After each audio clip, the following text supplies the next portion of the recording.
오늘 우리에게 주시는 생명의 말씀을 보도록 하겠습니다. 신약성경 사도행전 16장 14절 말씀 다 함께 한 목소리로 읽어보겠습니다. 두아디라시에 있는 자색 옷감 장사로서 하나님을 섬기는 루디아라 하는 한 여자가 말을 듣고 있을 때 주께서 그 마음을 열어 바울의 말을 따르게 하신지라.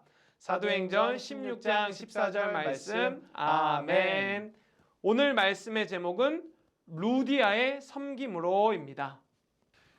2020년 3월 달에 말레이시아에서 코로나19의 확산을 막기 위해 이동 제한 명령을 선포했어요. 수많은 사람들이 직장을 잃고 아무 일도 하지 못했지만 정부에서는 유일하게 배달 기사들만 일을 할 수 있도록 허락했어요. 이러한 상황에서 어떤 배달 기사들은 사람들에게 큰 감동을 주었어요.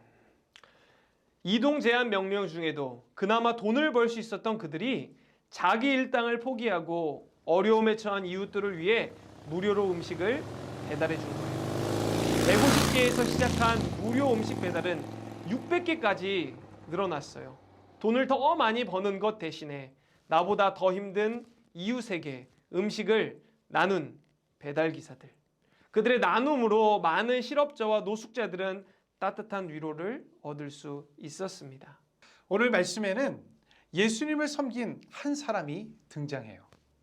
그 사람이 과연 누구일까? 궁금하시죠, 여러분? 자, 성경 속으로 쏙 들어가 볼까요? 새로운 선교지 마게도니아로 가라는 성령님의 명령을 들은 바울 일행은 배를 타고 단 이틀 만에 마게도니아의 첫 번째 도시인 빌립보에 도착합니다. 바울은 성령님의 명령에 순종해 빌립보로 갔지만 막상 그곳에 도착하니 무엇을 해야 할지 막막했어요. 바울 일행은 성령님의 뜻을 구하며 수일을 보낸 후 안식일을 맞아 하나님께 기도할 수 있는 곳을 찾았어요. 당시 빌립보 성문 안에는 유대인을 위한 회당이 없었어요. 유대인 회당을 정식으로 세우려면 유대인 남성 10명이 모여야만 했거든요. 그런데 빌립보에는 하나님을 믿는 유대인 남성 10명도 없을 정도로 우상을 섬기는 문화가 가득했어요. 바울 일행은 기도할 장소를 찾기 위해 빌립보 성문 밖으로 나섰어요. 그때 강가에 함께 앉아 기도하는 여인들을 발견했어요. 루디아 일행이었지요. 루디아는 자색 옷감을 파는 사업을 했어요. 옷 사세요. 당시 자색 옷감은 왕의 위엄을 상징하는 색깔이었고 염색을 하기 위해서는 뿔고둥에서 나오는 천연 분비물을 사용했기에 매우 비쌌어요. 보통 왕족이나 귀족 또는 부자들만이 자색 옷감을 살 수 있었고 루디아는 자연스레 그들을 상대하며 가깝게 지낼 수 있었어요. 그녀는 높은 신분의 사람들과 거래하며 많은 돈을 벌었고 그들과 친했기에 명성도 얻을 수 있었어요. 당시 루디아처럼 자색 옷감 장사를 하던 장사꾼들은 권력자들과 친해지기 위해 그들이 믿는 신들을 믿기도 하고 값비싼 선물로 그들의 마음을 사려고도 했어요. 하지만 루디아는 달랐어요. 그녀는 장사를 마치고 나면 곧바로 기도하는 데 힘썼어요. 오늘 말씀에서도 볼 수 있듯이 그녀는 안식일을 지키기 위해 다른 여인들과 강가에 모여 앉아 함께 기도했어요. 남들처럼 권력자들에게 잘 보이기 위해 그들이 믿는 우상신전을 찾아갈 수도 있었고 값비싼 재물을 선물하며 아부할 수도 있었지만 루디아는 결코 흔들리지 않았어요. 어떻게든 기도할 장소를 찾기 위해 성문 밖 강가로 나가지요.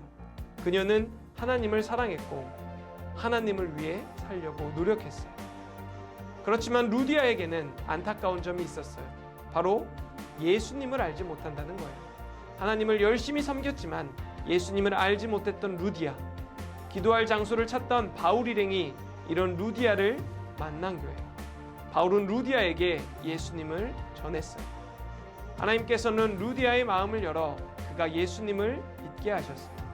예수님을 믿게 된 루디아는 가족에게도 바울을 소개했고 그의 모든 가족은 예수님을 믿고 침례를 받게 되었어요. 수많은 왕족과 권력자들을 만나고 그들과 어울렸던 루디아. 하지만 루디아는 결코 그들을 왕으로 인정하거나 섬기지 않았어요.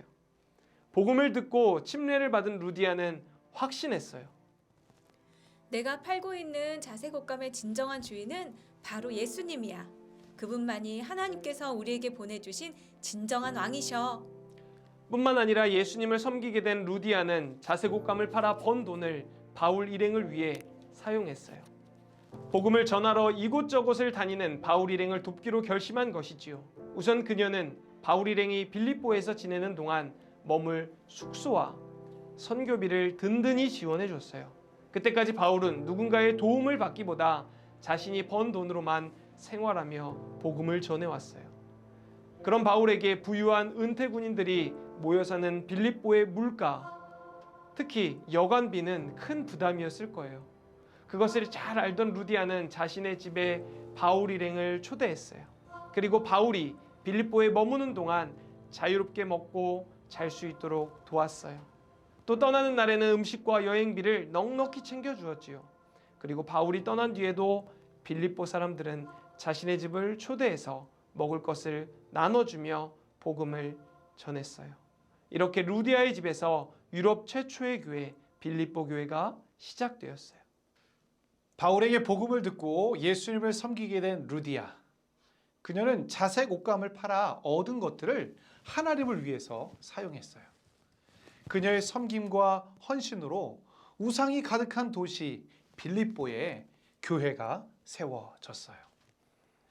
우리도 예수님을 믿고 섬기는 예수님의 제자예요. 자색 옷감이나 부유한 재산은 없지만 우리도 루디아처럼 예수님을 섬길 수가 있어요. 이 세상 어떤 것보다도 예수님에게로 우리의 마음을 향하고 우리의 삶의 주인으로 모시는 것이지요. 그리고 우리도 바울 일행처럼 예수님을 알지 못하는 이웃에게 복음을 전할 수 있어요. 마지막으로 루디아가 바울 일행을 도운 것처럼 우리도 해외에 계시는 선교사님들을 위해 기도하고 그 선교에 참여할 수 있어요. 특별히 우리 수원중앙침례교회는 캄보디아와 몽골을 집중 선교 지역으로 정하고 많은 선교사님들을 파송하여 복음을 전하고 있어요. 루디아처럼 내가 하나님께 받은 것들로 예수님을 섬기며 복음을 전하는 어린이가 다 되기를 소망합니다. 다 함께 기도하겠습니다.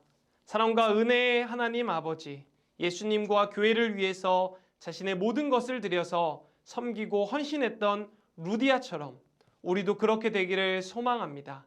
우리의 작은 헌신과 섬김을 통해 복음이 아름답게 전해지게 해주세요. 예수님의 이름으로 기도합니다. 아멘.